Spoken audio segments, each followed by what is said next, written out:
video is for a basic intro into the general architecture of our solution.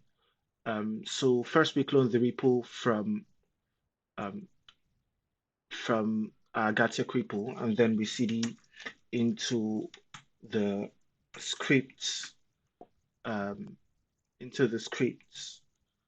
directory. Here we have a bunch of utility scripts that um, everyone finds helpful in interacting with our service. But the most important script is the start script. So this basically sets up everything we need for it sets up all the containers that we need for our system. So for our system, we have three containers. The first is SFTPC, which is the container that runs our Java application. And then that's for the delivery service. And then the other two containers, SFTP1 and SFTP2, are the SFTP servers where we back up our um, log data, right? So that's the idea.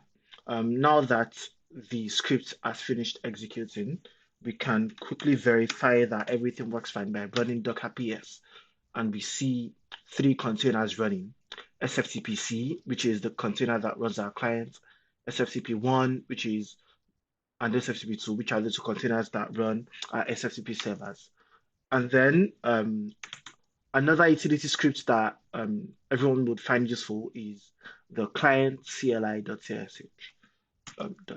So you run that to get access to the shell in the SFTPC container. Because in order to run the application, you run this script and then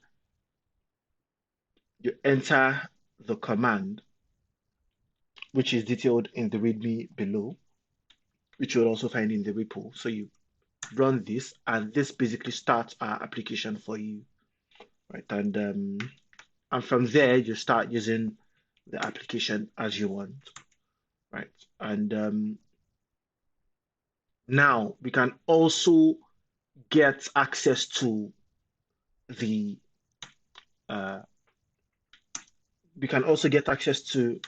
shell on the SFTP servers, which we found useful while debugging, to ensure that our files are being backed up, right? So here we have another utility script that starts SFTP start server, either 1 or 2. So for server 1, we can run this, and this gives us access to the shell in container 1. So for the other container, we cd into scripts, and then we have another script, start SFTP start server 2. Okay, CLI.sh. So this also gives us access to the shell on container 2, on SFTP2, right? So these two are the SFTP servers, while this is our application. Okay, so at this point, I can run a couple of commands here just to test. So I'd make a store and then try to make the same store. So it already exists, right? And the file where we are actually backing up is here. So at this point, since we've made a couple of commands here already, we should have something backed up on our server. So we can find the backup file in this directory, so TP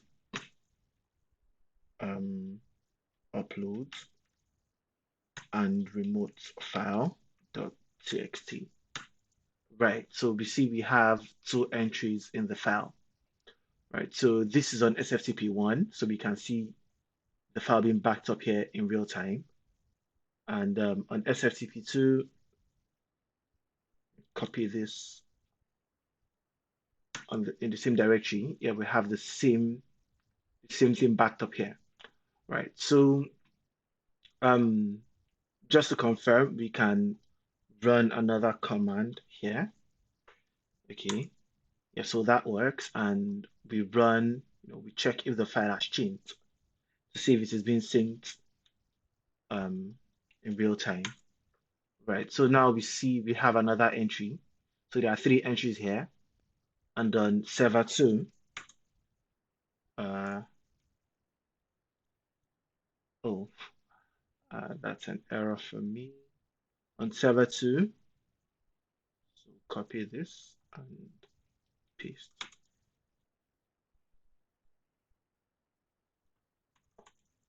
Well, yeah. So we have the same entry here, right? So we have three entries, right? So the two are being updated um, in real time, right? So that is most of what we'll need. And to escape the shell, you can just run exit. Now, another useful utility is we have a bunch of utility scripts to kill a client or a server. So, for example, if you want to kill a client, you can run. If you want to kill the client, you can run the kill client um, script, right? So this is when we run this, it's going to kill.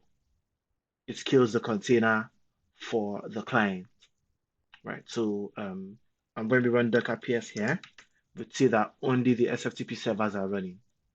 Now, let's say you want to kill all the all you want to release all the resources, all the containers and network that have been set up. Then we also have the kill all command. So you run that and it tidies up everything for you. So docker ps, we have nothing running, right? Yeah, so that is that's all. Thank you.